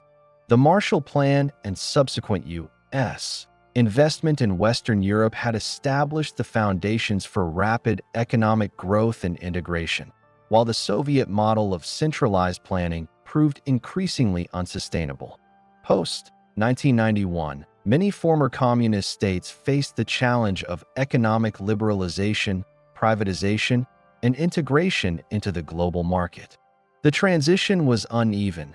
Some countries, like Poland and the Czech Republic, embraced reform and gradually achieved stability, while others struggled with corruption, inflation, and political unrest. The economic divergence between former Eastern Bloc states and Western economies highlighted the material and structural consequences of decades-long ideological confrontation. Culturally, the Cold War had fostered both division and exchange. Art, literature, cinema, and propaganda served as vehicles for ideological expression and contestation. In the United States, cultural production often reflected the tension and anxiety of the era, from films depicting nuclear apocalypse to novels exploring espionage and moral dilemmas. In the Soviet Union and Eastern Europe, literature, film, and music were simultaneously tools of state control and vehicles of subtle resistance, conveying alternative narratives to those sanctioned by official ideology. After 1991, these cultural legacies were reassessed. Suppressed voices found space to flourish, while the popular memory of the Cold War shaped national identity and historical understanding across generations. Education, media, and public discourse have been shaped by decades of ideological framing, leaving deep imprints on societal perspectives and collective memory. The end of the Cold War also influenced global governance and diplomacy. Institutions like the United Nations, which had often been constrained by superpower rivalry, found new opportunities for mediation, peacekeeping, and coordination. The U.S. led coalition during the Gulf War of 1990 to 1991 demonstrated the emergence of multilateral cooperation in a world no longer rigidly divided into ideological blocs. At the same time, the absence of a clear counterbalance to U.S. influence created debates over unipolarity, interventionism, and the management of global order. The Cold War had provided structure, rules, and predictable patterns of interaction. Its conclusion introduced both possibilities for innovation and uncertainties in international relations that remain relevant today. Ideologically, the collapse of the Soviet Union did not signal the end of debate over governance, economics, and human rights. The 1990s and beyond witnessed the proliferation of ideas that had been contested or suppressed during the Cold War. Democratization, market liberalization, and human rights advocacy became central to international discourse, informed by the successes and failures of the superpower rivalry. Yet, the persistence of authoritarian regimes, regional conflicts, and economic inequality illustrated that the lessons of the Cold War were complex and ongoing.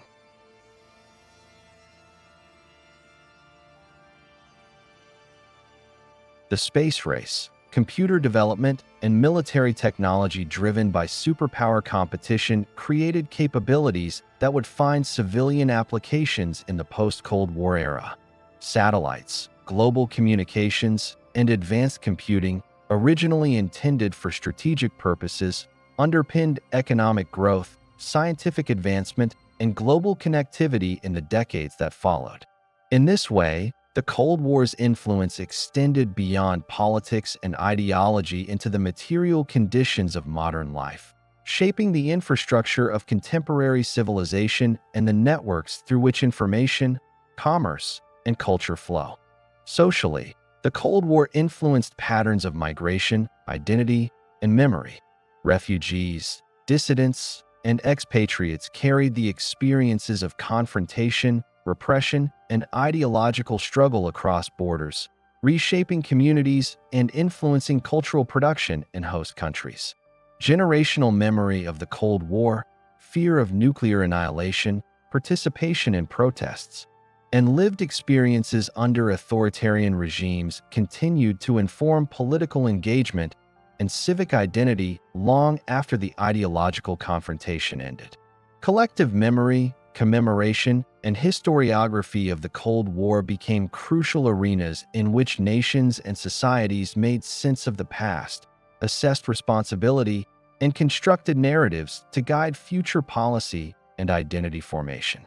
The geopolitical consequences of the Cold War also included the redrawing of alliances and the redefinition of security priorities. NATO, while created to counter Soviet expansion, adapted to new challenges, incorporating former Warsaw Pact members and serving as a stabilizing force in Europe.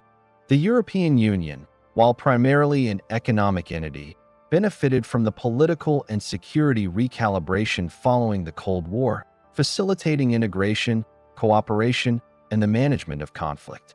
Formerly divided nations faced both opportunity and risk. Integration into Western institutions promised stability and growth, yet historical grievances, regional conflicts, and economic disparities created persistent challenges. In retrospect, the Cold War was not merely a historical episode, but a defining structure of the 20th century.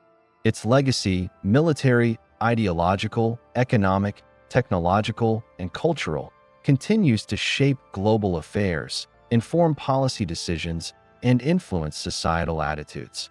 The rivalry between the United States and the Soviet Union created a framework within which nations navigated survival, sovereignty, and identity.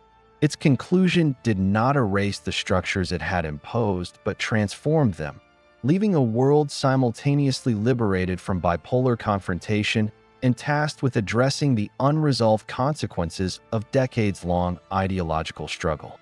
Ultimately, the Cold War reminds us of the profound interplay between ideology, power, and human agency. It demonstrates that global conflict can take many forms, not only conventional warfare, but also proxy wars, economic competition, technological rivalry, and cultural persuasion.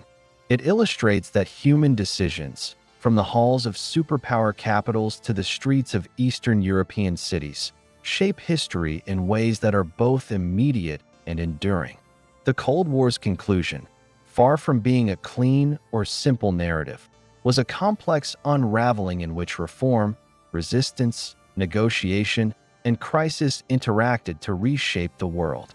Its lessons continue to inform our understanding of governance, diplomacy, security, and the human capacity to confront, survive, and transcend systemic confrontation. The Cold War also underscores the enduring tension between fear and diplomacy. For nearly half a century, humanity lived under the shadow of nuclear annihilation, ideological propaganda, and the constant threat of proxy conflict. Yet, despite the omnipresent danger, negotiation, dialogue, and strategic patience proved capable of shaping outcomes. From the Truman Doctrine of 1947 to the dissolution of the Soviet Union in 1991, the narrative of the Cold War is one in which ambition and ideology clashed with pragmatism, revealing both the fragility and resilience of global systems. Its legacy is a cautionary tale, a testament to human ingenuity and folly, and a story whose reverberations continue to shape the modern world. In conclusion, the Cold War's end did not signify the erasure of history. Rather, it marked the transformation of the forces, institutions, and ideologies that had defined the latter half of the 20th century. It left a world grappling with new opportunities, persistent dangers, and the enduring influence of structures created in a period of unprecedented tension.